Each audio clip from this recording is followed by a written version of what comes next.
جمیلہ اپنے 8 ماہ کے بیٹے کی جدائی کے باعث شدید غمزدہ ہے۔ گزشتہ ماہ جمیلہ کا بیٹا غذائی قلت کے باعث ہلاک ہو گیا تھا۔ اب اسے اپنے باقی بچوں کی زندگیوں کی فکر ہے۔ حکومت نے ہماری کوئی مدد نہیں کی ہے۔ کسی نے ہم سے نہیں پوچھا کہ ہم بھوکے ہیں یا ہمارے پاس کھانے کو کچھ ہے یا نہیں۔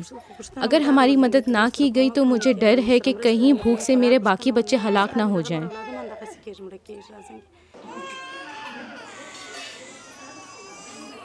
جمیلہ کی طرح افغانستان کی ہزاروں مائیں بے بس ہیں۔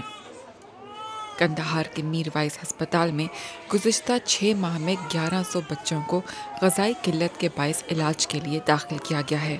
ان میں سے 30 بچے ہلاک ہو گئے۔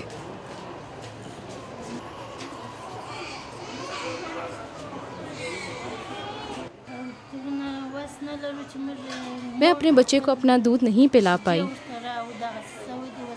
اب وہ اس بری حالت میں ہے۔ اس کا وزن مسلسل گر رہا ہے۔ وہ ہر وقت روتا ہے۔ مجھے معلوم ہے کہ ایسا بھوک کی وجہ سے ہے۔ میں کچھ نہیں کر سکتی۔ بچوں میں غذائی قلت کی بہت سی وجوہات ہیں۔ پہلی وجہ خشک سالی ہے۔ اس کے علاوہ خوراک کی کمی اور بے روزگاری ہے۔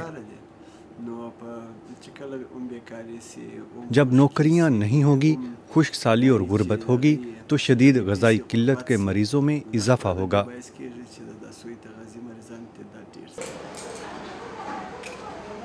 فلاحی تنظیموں کا کہنا ہے کہ بین الاقوامی امداد کی کمی بچوں کو بری طرح متاثر کر رہی ہے۔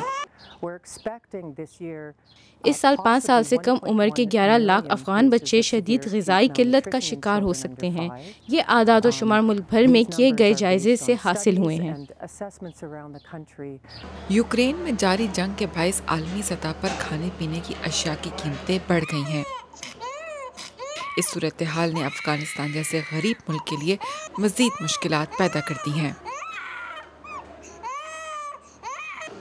لیکن اس کے باوجود عالمی طاقتیں افغان عوام کو مدد فراہم کرنے کے وعدے پورے کرتی نہیں دکھائی دے رہی۔